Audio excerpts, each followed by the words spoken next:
Ketika Biden unggul 11 poin dari Trump di waktu sangat pendek ini, yaitu 50 hari lagi election day, maka secara pribadi saya duduk di depan TV dan mencari data di internet semakin sering. Peristiwa 4 tahunan sekali, kalau Anda serius bernegara, kita harus perhatikan siapa pemain utama di dunia ini dan tentukan ikut arus kuatnya. Untuk itu kita harus ada datanya sedetail mungkin dan selengkap mungkin. Inggris, Rusia, India, Tiongkok, Amerika termasuk negara utama di dunia ini yang harus diperhatikan karena bukan hanya siapa yang akan memimpin, namun kekuatan jumlah penduduk, kekuatan ekonomi, dan kekuatan militer mereka merupakan faktor yang harus kita perhitungkan. Langkah-langkah mereka untuk menjadi nomor satu di sebuah negara itu pelajaran yang jarang-jarang kita dapat. Pelajarilah sendiri, jangan apa-apa dari pandangan orang lain. Data mungkin sama, tetapi analisa dan strategi memanfaatkan data tidak semua orang sama. Strategi Biden pukul Trump dengan menyerang kegagalan Trump kelola COVID itu terus diulang-ulang dengan berbagai sudut pandang. Dari kacamata imigran, dari kacamata pertahanan negara, dari kacamata ekonomi,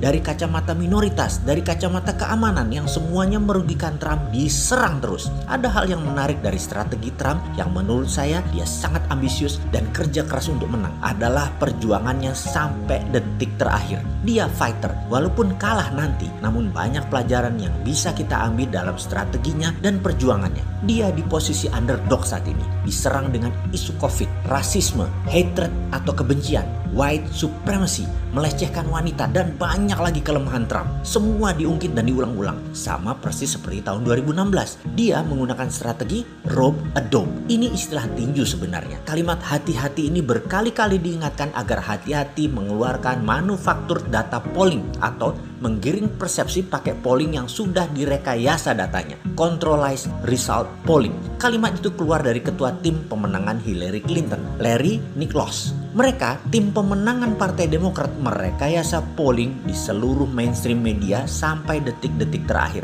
Ternyata mereka kehabisan peluru dan lengah. Disitulah Trump pukul balik dengan cepat karena simpan tenaga lama. Dan ini peristiwa tahun 2016. Strategi rope a dope ini digunakan sering oleh petinju yang bernama Muhammad Ali. Misalnya ketika Muhammad Ali melawan George Foreman, di mana sepanjang pertandingan Ali minggir di ring, menghindar, bertahan, pakai tali ring yang disender-senderinya untuk menghemat tenaga, dan terakhir lentingan tali ring tadi membuat dia pada saat memukul punya tenaga untuk bangkit atau bahkan tenaganya 2 kali lipat. Karena apa? Karena lentingan tali ring tadi. Ketika Foreman babak terakhir kelelahan, kehabisan tenaga, itu terlihat dengan tangan Foreman turun. Anda bayangkan ya, tangan Anda sepanjang 3 menit dikalikan 15 ronde bertahan terus di atas saja. Pegel dan capeknya kayak apa? Lalu selama itu kita gerak mukulin lagi. Di saat Foreman kelelahan, inilah Ali bangkit di saat terakhir, melentingkan badannya pakai tali ring sehingga tenaganya double dan terbukti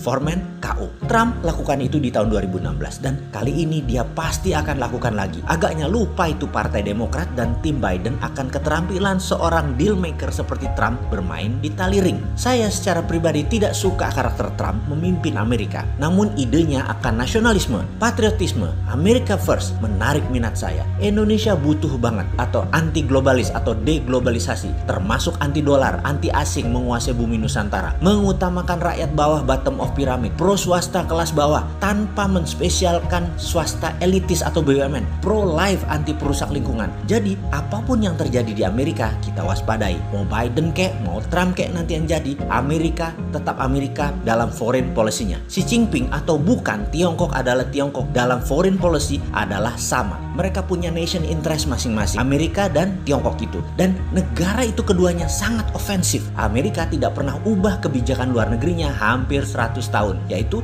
military domination dan dollar domination. Karena itu Trump selama ini menghancurkan sebagian besar kepentingan kelompok establishment dari seluruh bidang. Karena itu sekali lagi, globalis cabal plus Partai Komunis Cina benci banget sama Trump. Belum pernah semua globalis bergabung seperti saat ini untuk menjatuhkan Trump, di mana tujuan globalis dengan mengendalikan Amerika, globalis habis cabal mengendalikan dunia. Baiknya kita melihat apa yang dilakukan Trump hingga ronde terakhir. Apakah amunisi pukulan-pukulan jab hooknya di terakhir? Apakah yang dia pakai untuk melentingkan dan memukul Biden? Trump sangat mengerti kok, dan juga baginya sangat mudah untuk mengeluarkan hasil polling yang menunjukkan hasil Trump menang. Karena itu desain result polling. Pastinya dia tunggu saat terakhir dengan memberi kesan trennya naik dan Biden trennya turun. Trump menunggu agar lawan terus agresif dan brutal sampai kecapean. Kita lihat apakah rope a dope kali ini berhasil. Oh iya, maaf, jadi buka strategi para pemain tahun 2024 ya. Siapa yang duluan pasang polling dan menari pasti kecapean di ujungnya. Kita lihat siapa yang main tali ring ini ya sampai di ujung babak. Dia pasti akan yang menang. Mau bukti?